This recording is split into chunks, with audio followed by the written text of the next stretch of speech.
வணக்கம். இது வழக்கு. சமீபத்துல சென்னை போரூர்ல ஒரு பயங்கரமான சம்பவம் நடந்தது. ஒரு கணவன் தன் மனைவிய மாடியிலிருந்து தள்ளிவிட்டு கொலை செஞ்சிருக்காரு.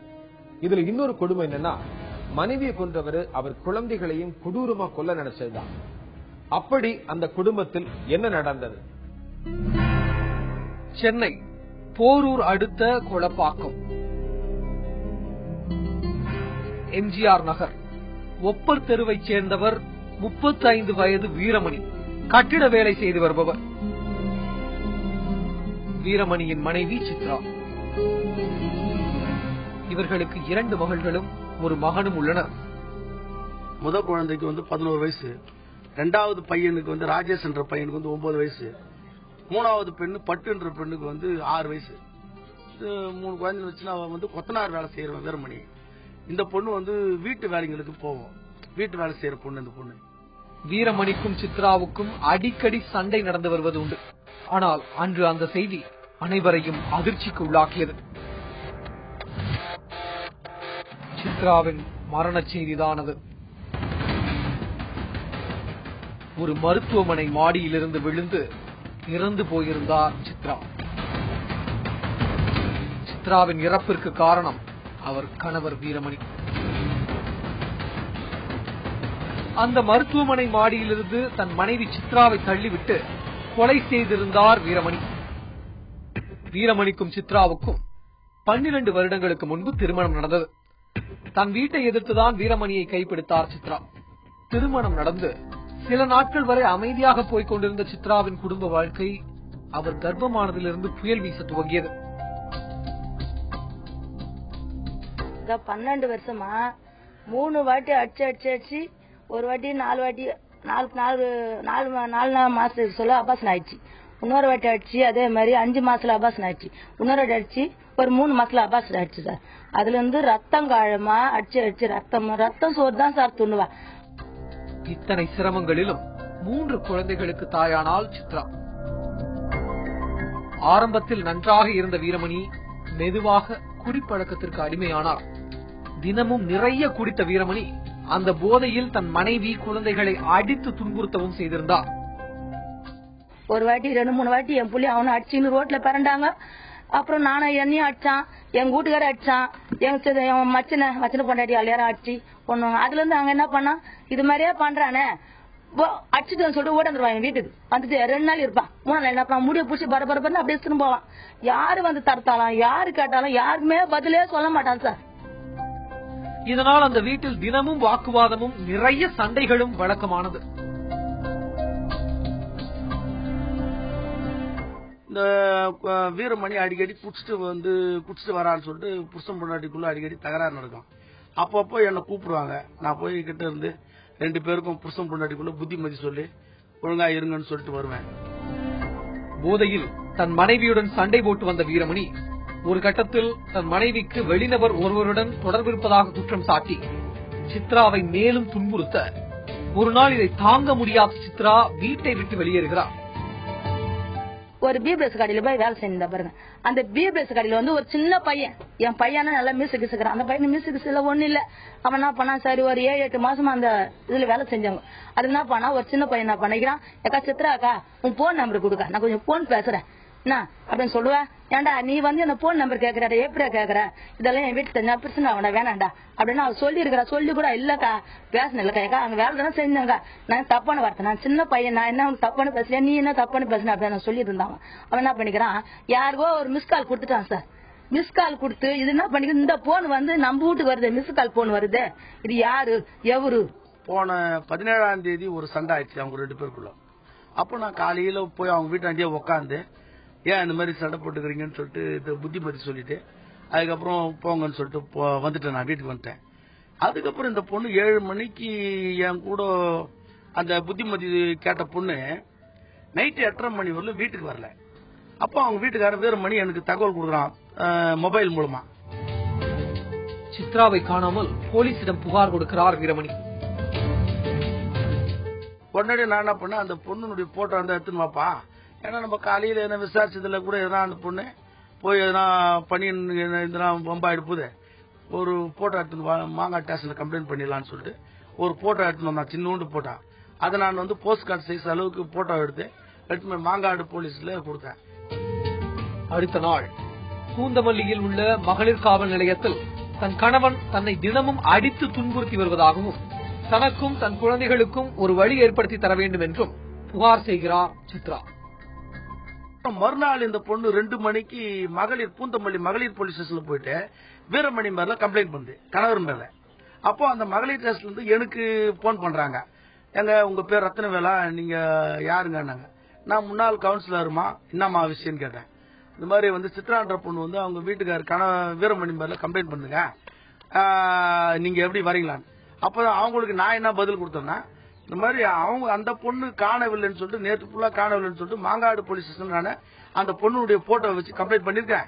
அதனால நீங்க மாங்காடு ஸ்டேஷனுக்கு அனுப்புங்க, நாங்க அங்க வச்சு விசாரிச்சுக்கிறோம்னு சொன்னேன். உடனடியா என்ன பண்ணாங்க, மாங்காடு எஸ்ஐ கிட்ட தொடர்பு கொண்டு இந்த மாதிரி அந்த பொண்ணு இங்க வந்துருது, நீங்க வந்து இட்டுன்னு போங்கன்னு சொன்னோன்னே அழகேசு சார் நாங்கெல்லாம் ஒரு ஆட்டோ எடுத்துன்னு போயிட்டு அந்த பொண்ணை அங்கிருந்து பேண்டர் பண்ணி மாங்காடு டெஸ்ட் இட்டுன்னு வந்தோம். போலீஸ் வீரமணியையும் சித்ராவையும் வைத்து பேசி குழந்தைகளை வீரமணியுடன் அனுப்பி வைக்கிறது. எந்த பிறகு இல்ல, எந்த இது இல்ல, உன் மேல உன் பொண்ணு எதுவும் பாதிக்க மாட்டாங்க. இவன் பொண்ணை இட்டு போய் சந்தோஷமா ஏத்துவோ வீட்டுல வச்சுங்க நல்லபடியா போய் அவன் பிள்ளைங்கள அந்த 3 புள்ளியும் அது கூட கேட்கல. நான் 3 புள்ளியும் அப்படியே சொல்லிட்டாங்க. பசங்க ஸ்டேஷன் கேட்க சொல்லினா கேட்டாங்க, பசங்க அம்மா வேணுமா அப்பா வேணுதுக்கு, எனக்கு அப்பா தான் வேணும் அப்படின்னு சொல்லிட்டாங்க. இவர் வந்து அடிக்கடி வந்து குடிச்சிட்டு என் கூட சண்டை போறாரு, அடிக்கிறாரு, குத்துறாரு, வெட்டுறாரு. அதனால இவர் கூட நான் வந்து போக மாட்டேன். அதனால அவர் என்னைக்கு திரும்பி வாராரா அன்னைக்கு நான் போறேன்னு அந்த பொண்ணு அடம் பிடிச்சது. சித்ரா தன் தாய் வீட்டிற்கு வந்து விடுகிறார்.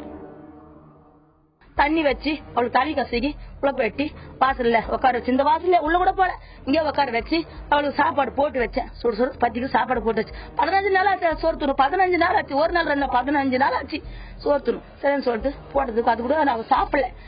தன் குழந்தைகளை கூட்டிக் கொண்டு சித்ராவை தேடி ஒவ்வொரு இடமாக அலைந்த வீரமணி கடைசியில் சித்ராவை வீட்டிற்கு வரவழைக்க அந்த கொடுமையான திட்டத்தை போடுகிறார்.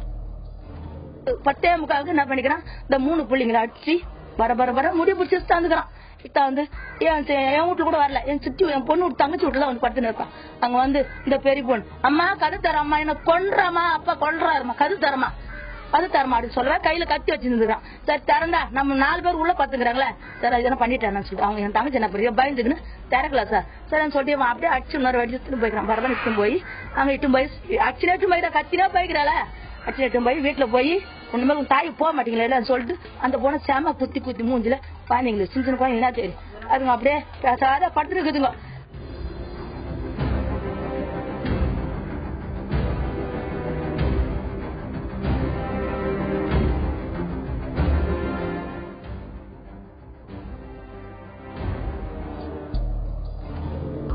தன் 3 குழந்தைகளையும் விஷம் மருந்த செய்கிறார் வீரமணி.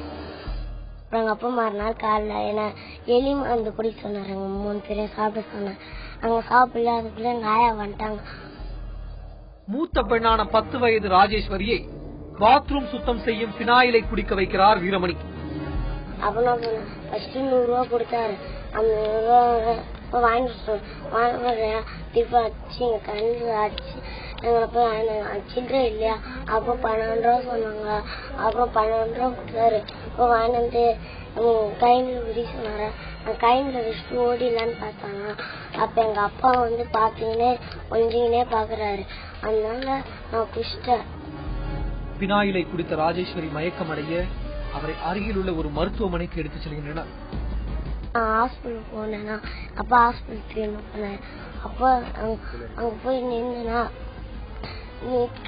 நாங்க பெட்ல சேர்த்து. அவங்களுடைய குழந்தை என்ன பண்ணிச்சு, இந்த துணி துவைக்கிற பெனாயில் எடுத்து குடிச்சிருக்கு. பெனாயில் குடிச்ச உடனே குழந்தை மயக்கச்சு வந்த உடனே இதை கேட்டு என்ன பண்ணாங்க, இவங்க 2 பேரும் அலறி அடிச்சு முகலிவாக்கம் கேதர் ஹாஸ்பிட்டல் போயிருக்காங்க. கேதர் ஹாஸ்பிட்டல் போனா அங்க வந்து இவங்களுக்கு செலவு பண்ணக்கூடிய தகுதி துட்டு இல்ல. உடனே அங்கிருந்து கோவூர் மாதா மெடிக்கல் காலேஜுக்கு கொண்டு போய் சேர்த்திருக்காங்க. அங்க குழந்தைக்கு உண்டான ட்ரீட்மெண்ட் நடந்துருக்கு.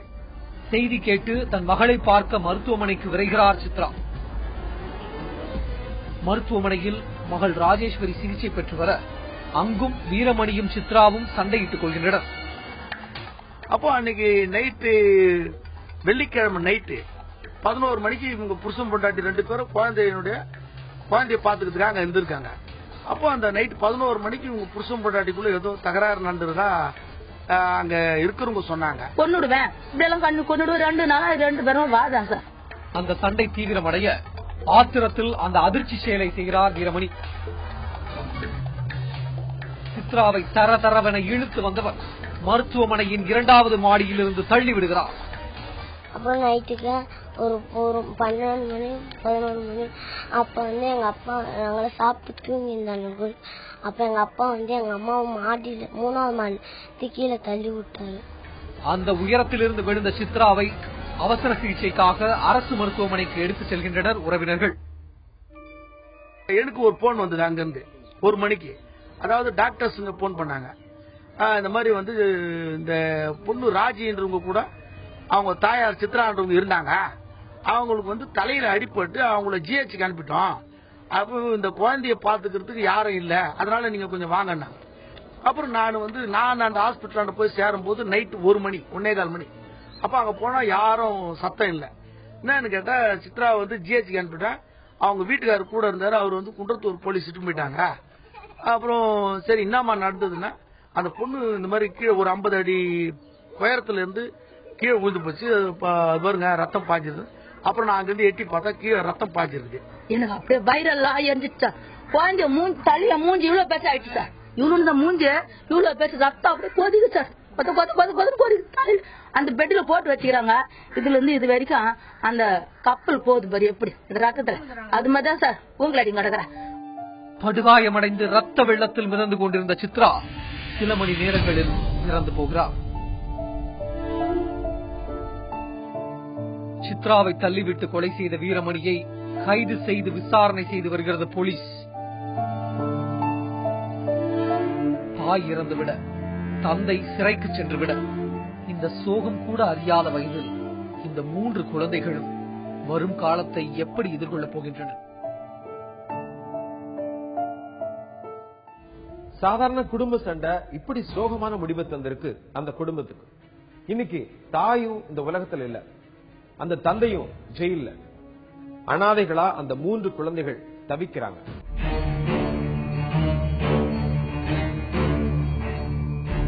வெளிநாட்டுல நல்ல சம்பளத்துக்கு வேலை வாங்கி தரேன் அப்படின்ற ஒரு வாக்குறுதிகளை கொடுத்து நல்ல இடம், நல்ல சாப்பாடு, எல்லாமே நல்லபடியா சிறப்பா இருக்கும் அப்படிங்கறதெல்லாம் சொல்லி பொய்யான வாக்குறுதிகளை கூறி யாரானும் ஒரு நபர் வந்து அதற்காக பணம் பெற்றுக் கொண்டாரேனால் அது வந்து இந்திய தண்டனை சட்டப்பிரிவு 415 சீட்டிங் சொல்ற அந்த டெபினிஷனுடைய கிளாஸ் படி ஏமாற்றுதல் அப்படிங்கிற அந்த சட்டப்பிரிவின் கீழாக குற்றமாக வழக்கு பதிவு செய்யப்படுகிறது. அதற்குரிய தண்டனை வந்து 420 ஐபிசி.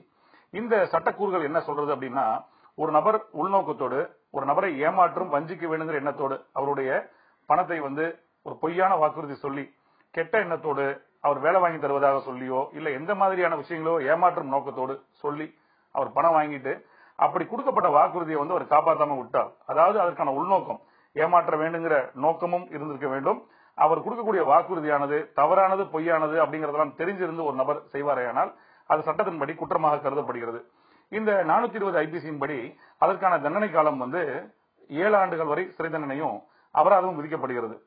இதுல வந்து மிக அடிப்படையான ஒரு நோக்கம் என்னவென்றால், அதாவது எந்த ஒரு நபராக இருந்தாலும் சரி, அவங்க வேலை வாய்ப்பு வந்து ஒரு கம்பெனி அட்வர்டைஸ்மெண்ட் பண்றாங்க, பேப்பர்ல கொடுக்குறாங்க, அப்படிப்பட்ட விஷயங்கள்லாம் இருக்கும் பொழுது அவங்க அதை ஃபர்ஸ்ட் கிராஸ் செக் பண்ணணும். வெளிநாட்டுல நல்ல வேலைன்னு சொன்னா அவங்ககிட்ட போய் ஏஜென்ட்ட பணம் கொடுத்துட்டு அதன் பின்னாடி வழக்கு அப்படின்லாம் போறதுக்கு பதிலாக எந்த கம்பெனி அந்த மாதிரி விளம்பரம் கொடுத்திருக்கிறதோ நெட்ல செக் பண்ணலாம். அந்த கம்பெனி பேரை போட்டு பார்த்தா இதுக்கு முன்பாக அவர் மீது ஏதாவது வழக்கு பதிவு செய்யப்பட்டிருக்கிறதா, இதே மாதிரி யாராவது ஏமாற்றப்பட்டிருக்காங்க செக் பண்ணி பார்க்கலாம். அப்படி இல்லைன்னா ஒவ்வொரு மாவட்டத்திலையும் சரி காவல்துறை கண்காணிப்பாளர் கீழாக இருக்கக்கூடிய அந்த குற்றப்பிரிவு, டிஸ்ட்ரிக்ட் கிரைம் பிரான்ச் சொல்லப்படுற குற்றப்பிரிவுல இதற்குன்னு தனி பிரிவுகள் இருக்கிறது. சிட்டிலே வந்து சென்ட்ரல் கிரைம் பிரான்ச்ல anti job racket team wing அப்படின்னு சொல்லப்படுகிற தனி பிரிவு இருக்கிறது.